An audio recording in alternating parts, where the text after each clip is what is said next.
le monde. Nom c'est Evangeline et si nous pas connaît, moi j'ai un YouTube channel ça qui est Eva Elia, si nous pas habitué à vidéo, nous pouvons regarder dans l'équipe là. Et je dis à moi t'es venu pour me parler avec un couple marié. En attendant que nous présentions, nous voulons dire que chose arrivée, things we don't talk about. Et nous voulons parler de sujets que nous ne pas vraiment aborder, sujets que nous ne peut parler, qui traitent dans la société noire, dans la culture noire, et aussi dans l'église. Donc, moi, je voulais commencer avec chose pour nous capables ouvrir, pour nous pousser en place, côté tout le monde qui sentir safe et se sentir vraiment à l'aise, pour poser des questions et puis parler des sujets qui ne pas jamais traiter.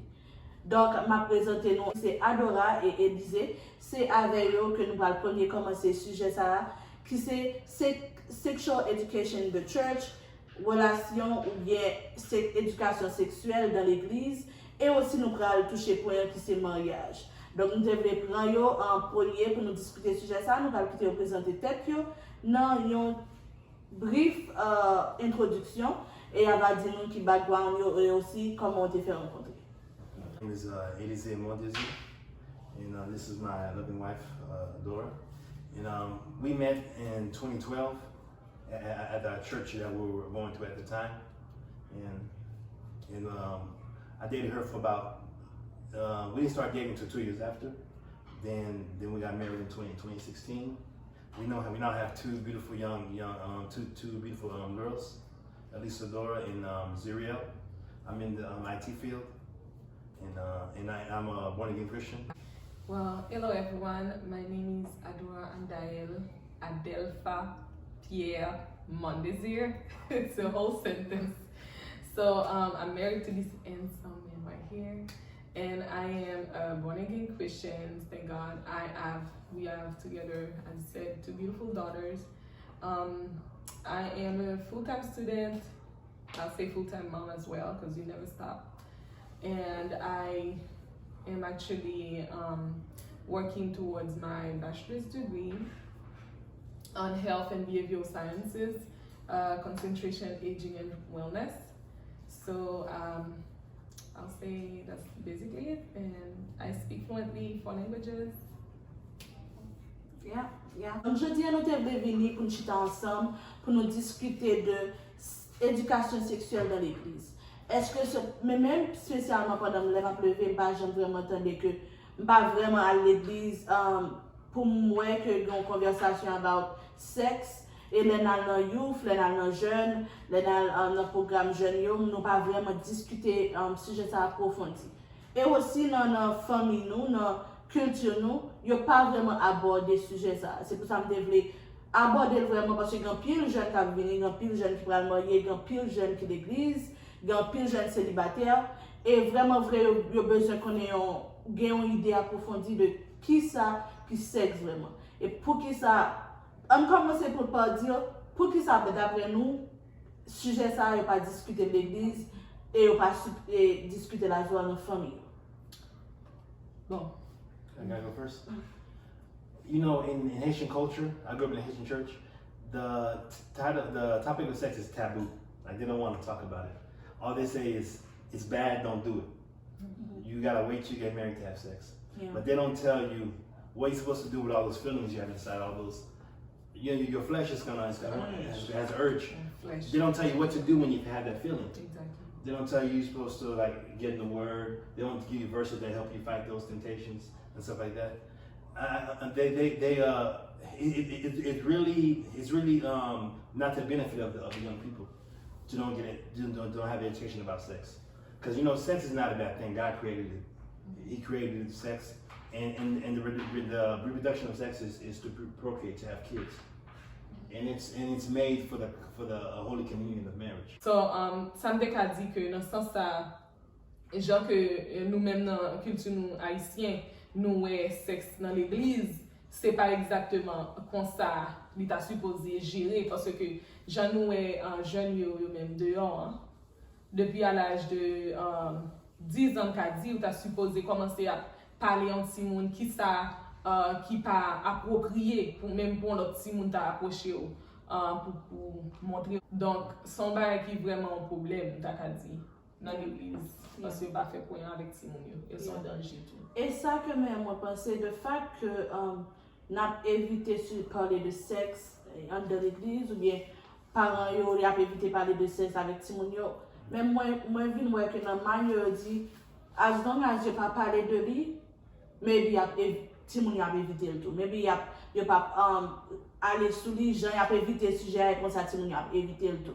Et son bagage qui vraiment surtout dans génération ça kounya si toutefois pas bay petit tout en bonne éducation sexuelle kounya l'école yo vraiment à corrompre façon que ti moun yo gen accès avec éducation sexuelle yo vinn bay on l'autre image de qui ça sexuel qui ça sexy il y a et literally bayo capable kounya y a bayo préservatif à un âge depuis entrer dans la school kounya yo teacher yo ou bien l'école m'a décidé kounya c'est là ça pour m'apprendre ti moun yo comment qui ça sexe ou comment on doit faire sexe ou bien qui ça sexe et moi je pense si toutefois ti moun te gen une bonne éducation à Kali et l'église il t'a vraiment gagné une bonne idée de qui ça sexe et qui ça va supposer pour les outside sources à venir l'autre définition de sexe pour les gens connaître qui bol et qui bol camper. Les gens pensaient que pas parler de sujet a affecté jeunes yo dans moi ça. Les pas senti yo à l'aise enough pour aller côté pasteur yo ou bien pour aller côté parents yo pour demander pour poser des questions sur sexe. Yo pense si toutefois m'a demandé un bagage sur sexe, maybe y a connaître non bagage ou bien maybe y a connaître vle fond bagage. Pour qui ça qui j'en pensais que li affecté jeunes dans moment ça, les sujets ça, yo pas ni accès pour poser questions besoin sur sujet ça. I'll go first. You know, if the church doesn't take responsibility or the parents take responsibility of teaching the kid about it, they're gonna get it from outside sources. Because the TV has sex all over it. The social media, they learn from their friends. Their friends might introduce them to stuff that they're not supposed to look at, and they're gonna think that's what sex is. But sex is a holy thing. God created it. He said, man, it's not good for man to be alone. So I give you, and that's why he created Adam. He created Eve for Adam, and he married them, and he told them be fruitful and multiply. So sex itself is not a sin; it's a holy thing. The thing is, they don't tell you that the reason why not to have sex outside of marriage is because sex outside of marriage is considered sexual immorality. You know what? You're gonna start getting these feelings, in your body, but it's pretty natural. But this is what you do. This is what you do, and a lot of people don't know. Every person you have sex with, you're not married with, you marry that person. Because the two become one, and then that whatever spirits in that person goes inside you. Every person you sleep with, you marry that person. You leave with a little bit of that person.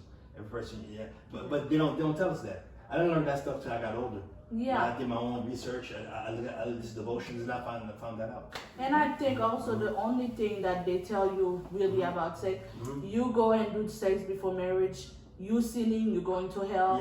Yeah. You just a bad person because you went ahead and did that before you got married. Which lead to this question: why should you not have sexual relationship before you get married? Puis qu'ils sont pas supposés faire sexe avant mariage. D'après vous.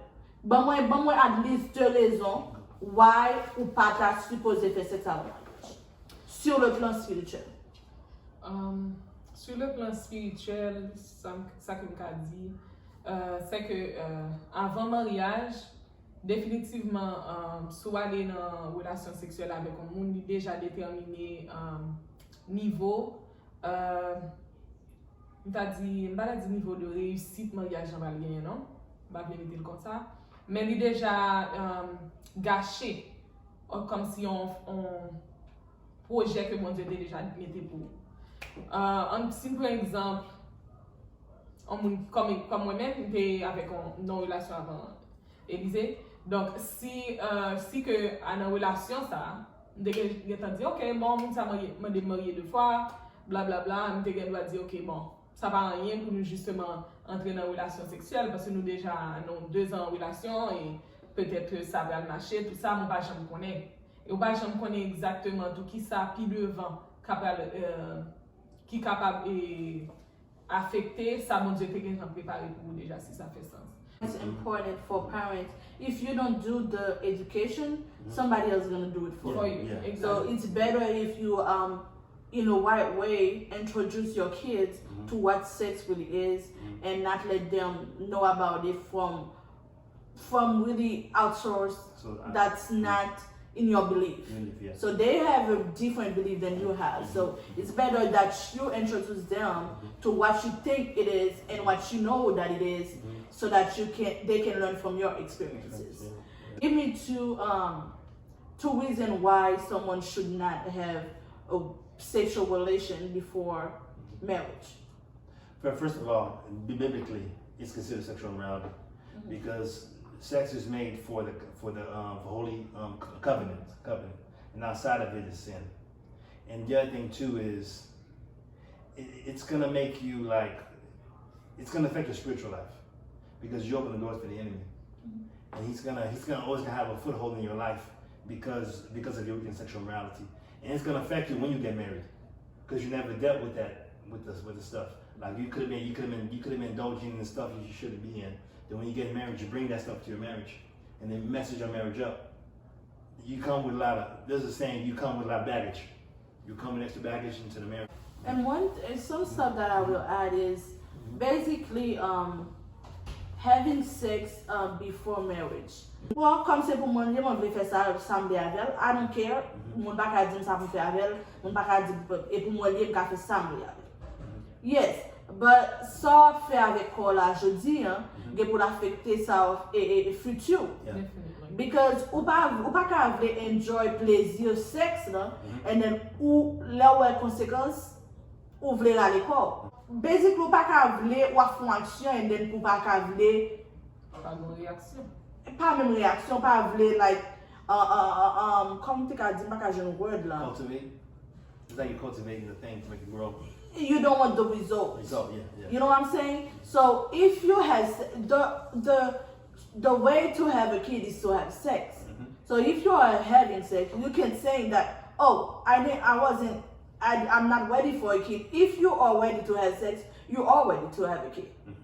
So that's all that's coming into having sex before marriage. For me, that's one reason. Like you want to have sex before marriage, but you don't want to have a kid before marriage.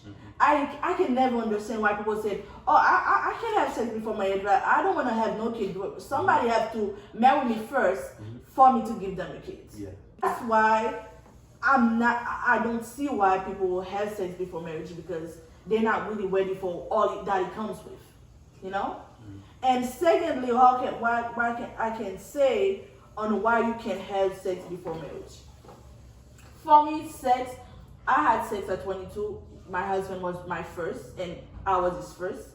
And when you have sex, you literally complete each other.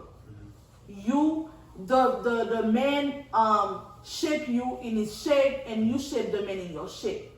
So imagine having sex with multiple of people before you finally end up with your husband. You already know a lot of shape, and that gives you place to if the shape that your husband have for you right now don't complete you, you're not satisfied. You know, because you already knew a bigger shape, or something more little, or something more medium. Like you already know shapes before your husband, so you cannot be satisfied when you are having that relation. That's why, in order to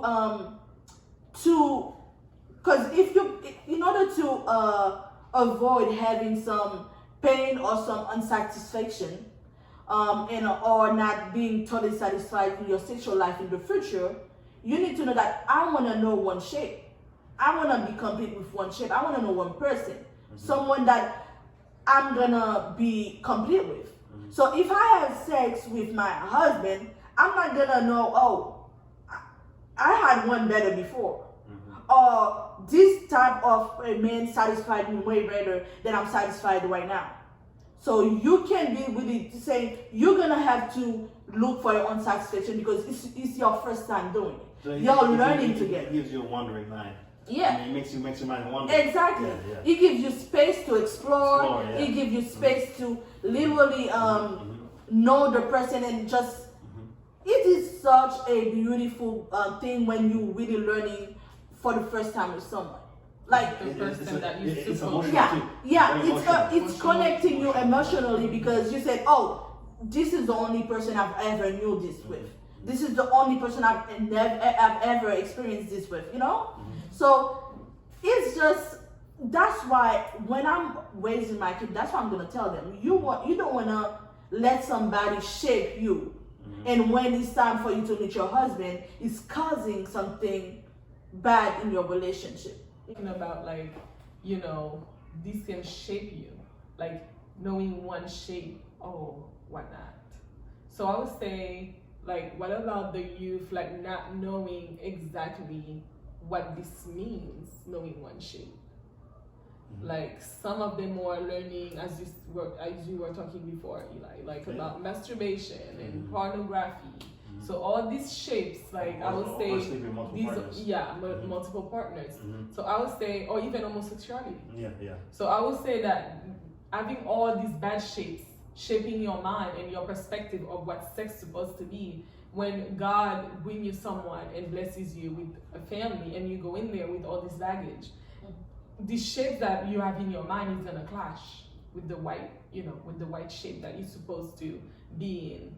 To have this beautiful sexual relationship or sexual life with your partner that God gave to you, because you already defiled it. But definitely you don't want to let someone who's already been through all of that, as we know, but for ourselves, God can literally reshape you. God can reshape your shape with the person's shape and make you whole, each whole, so you both can have a beautiful and fruitful marriage. And we are very thankful, actually, to God, because He can do that. There's a book that I recommend everybody read. It's called Swipe Right. It talks about, it's for men. It's like it talks about what to do before you get married. Like get rid of all this stuff, baggage that's in your life before you get married. Some people say that, well, I've already done it, so I might as well continue to do it, So what do you think? I mean, is it too late for people who's already given their purity or their self to someone that was not gonna be their husband? Is it too late for them? I mean, can they just continue to do whatever they do because they already sinned, and are they already lost, or they're already not saved? I mean, what do you think about if someone come to you and say, you know what, I regretted that I gave myself to someone who's not my husband, but what can I do now? There's always grace in God. God's grace is everlasting. You know what I'm saying? But we shouldn't use it as a license to sin, but we should accept it as the gift, because he'll take anybody, no matter what you've been through, and He'll reshape you, and he'll restore you to what He wants you to be, even if you might be ashamed of what you did in the past or regret having multiple partners before you're married. I think God can shape and change anybody, restore anybody to what He wants to put. Yeah. And also, I know, unfortunately, there are some people who's not a believer, who's not a Christian out there. But let's put aside the spiritual side of it. Like me personally, if I wasn't a Christian, if I didn't believe in God, I still have the same belief that I would not have sex before marriage. Let's just put the Bible aside and say, what if you didn't believe? What if you wasn't a Christian and sex was there? Would you have sex before the marriage? And if not, why not? With morals and all that, because there's some people that are morally right, they're not Christian, but they don't believe in sleeping with multiple women. I mean, a player, they don't believe in that. They believe that they have one girlfriend, they'll have that one girlfriend. Yeah, and I think if we wasn't looking at the spiritual side of it, morally, I'm like, it's about respect. Because if I don't have, because it goes to a long length for somebody to propose to you and get married to you. Some people will say, well, what if the guy just get married to you, have sex with you, and then leave you after? Like, who's really gonna put energy? That would be a sick person. to put his energy on knowing your family, proposing to you, actually spending time with you, deciding to stay pure and stay safe with you before marriage, and finally propose to you, go to a long length on spending money to prepare a marriage and everything, and then to just have sex with you. Me, even though we didn't have the Bible to tell us exactly what we should do and we should not do, morally, I would not make the choice on having sex. I don't know. I cannot say I know, because I only know mostly, God's grace. He has always been trying to just stir me away from so many stuff that could just be terrible. But and I'm thankful for that. But I would say that if it wasn't for God and I was like out here,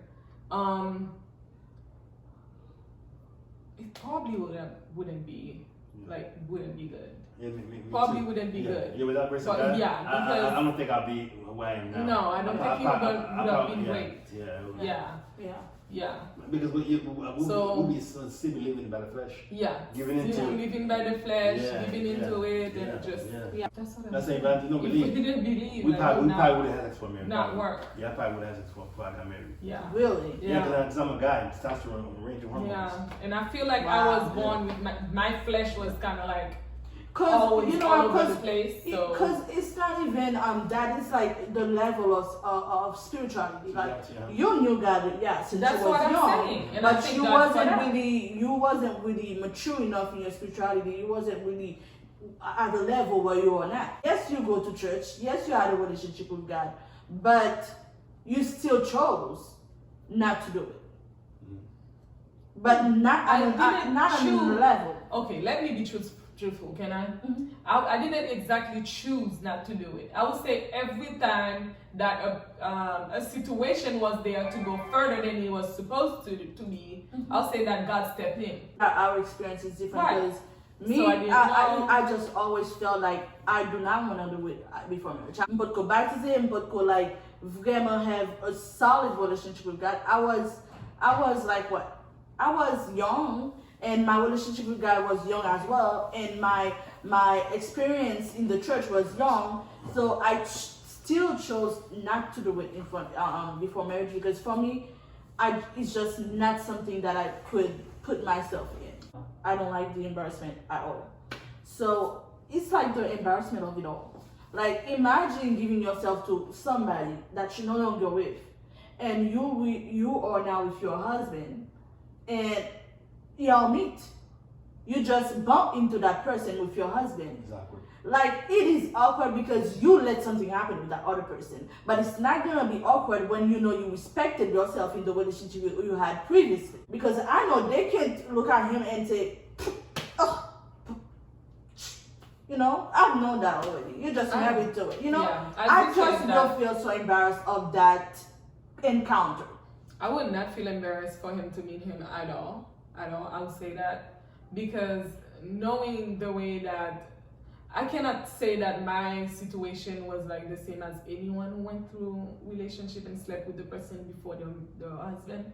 But what I can say is that for me personally, the experience was different, because he can stand and testify that, this woman was not his, and he knew every single step or whatever could happen, whether he was like not himself or not in his right mind. He can definitely know that, because as far as I know, we were dating, and then I went back home back in 2015, stepping forward that we quit and everything. I started dating my husband, everything was good, but I still needed to talk to him, because as human, we had a relationship going on for 2 years. Closure. We didn't talk about it and just turn it off over the phone, just the way that I told y'all right now.